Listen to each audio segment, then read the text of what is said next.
সভা সাংস্কৃতিক পরিবেশনা শেষে বর্ণাঢ্য র্যালি চলছে। এ নিয়ে আরো জানাতে যুক্ত হয়েছেন রকিবুল রাহাত। রাহাত, র্যালি কোথায় গিয়ে শেষ হবে, কেমন ছিল সাংস্কৃতিক আয়োজন, সব মিলিয়ে আপনার কাছে কি তথ্য রয়েছে? রাত্রি ইতিমধ্যে কিন্তু এই আন্তর্জাতিক আদিবাসী দিবস উপলক্ষে যে র্যালি, সেই র্যালিটি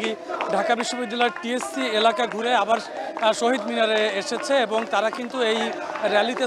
স্লোগানে জানান দিচ্ছে আজকে যে আন্তর্জাতিক আদিবাসী দিবস, সেই আদিবাসী দিবস উপলক্ষে তাদের যে 7 দফা তারা দাবি করেছে, সেই 7 দফার দাবিও কিন্তু আমরা শুনছি স্লোগানে উচ্চারিত হচ্ছে। সেই 7 দফা দাবির মধ্যে অন্যতম 2-1টি দাবির কথা যদি আমি বলি, এখানে যারা অংশগ্রহণ করেছেন তারা বলছেন যে আদিবাসীদের যে সাংবিধানিক স্বীকৃতির ব্যাপারটি রয়েছে, সেই আদিবাসীদের সাংবিধানিক স্বীকৃতির দাবি তারা আবারও করেছেন এবং একই সঙ্গে 1997 সালে পার্বত্য চট্টগ্রাম যে চুক্তি হয়েছিল, সেই পার্বত্য চট্টগ্রাম বিষয়ক চুক্তির যথাযথ এবং পূর্ণাঙ্গ বাস্তবায়নের জন্য কিন্তু তারা একটি রোড ম্যাপ দিয়েছে এবং তারা বলছেন যে সেই নির্দিষ্ট সময়ের মধ্যেই তারা সেই রোড ম্যাপ বাস্তবায়ন দেখতে চান এবং একই সঙ্গে রাষ্ট্রীয়ভাবে আন্তর্জাতিক আদিবাসী দিবসের যে উদযাপন রয়েছে, সেই আন্তর্জাতিক আদিবাসী দিবস উদযাপন করার একটি তাগিদও কিন্তু তারা এখান থেকে দিয়েছেন। এবং এখানে যে প্রাথমিকভাবে যে আলোচনা সভাটি হয়েছে,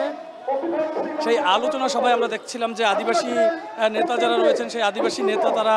উপস্থিত হয়েছিলেন। শুধুমাত্র তারাই নয়, একই সঙ্গে মানবাধিকার কর্মী যারা রয়েছেন, সেই মানবাধিকার কর্মীরাও এখানে উপস্থিত হয়েছিলেন। তারা সবাই কিন্তু বলছেন যে বাংলাদেশের বিভিন্ন জায়গায় আদিবাসীদের উপরে যে নিপীড়ন হচ্ছে বা নানান সময় গণমাধ্যম থেকে শুরু করে সামাজিক যোগাযোগ মাধ্যমে আদিবাসীদের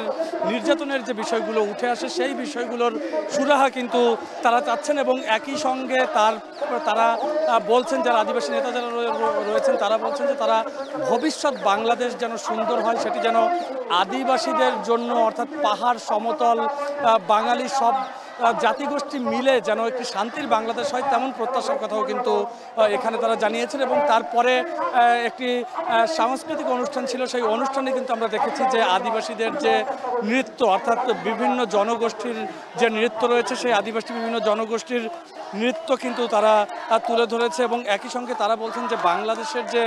সৌহার্দ্য রয়েছে এবং বিভিন্ন জাতিগোষ্ঠীর যে সংস্কৃতি রয়েছে, সেই সংস্কৃতির চর্চা যদি করা যায় তাহলে কিন্তু যেমন বাংলাদেশ চেয়েছে গণঅভ্যুত্থান পরবর্তী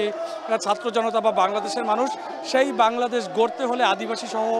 যারা পিছিয়ে পড়া জনগোষ্ঠী রয়েছে তাদের সবাইকে সমান অধিকার দিয়ে বাংলাদেশকে এগিয়ে নিয়ে যেতে হবে, এমন প্রত্যাশার কথাই বলছেন এখানে যারা অংশগ্রহণ করেছেন তারা। এই ছিল শহীদ মিনার থেকে আমার কাছে সবশেষ রাত্রি। আন্তর্জাতিক আদিবাসী দিবস উপলক্ষে রাজধানীর কেন্দ্রীয় শহীদ মিনারে বর্ণাঢ্য র্যালি চলছে, সেখান থেকে যুক্ত ছিলেন রকিবুল রাহাত।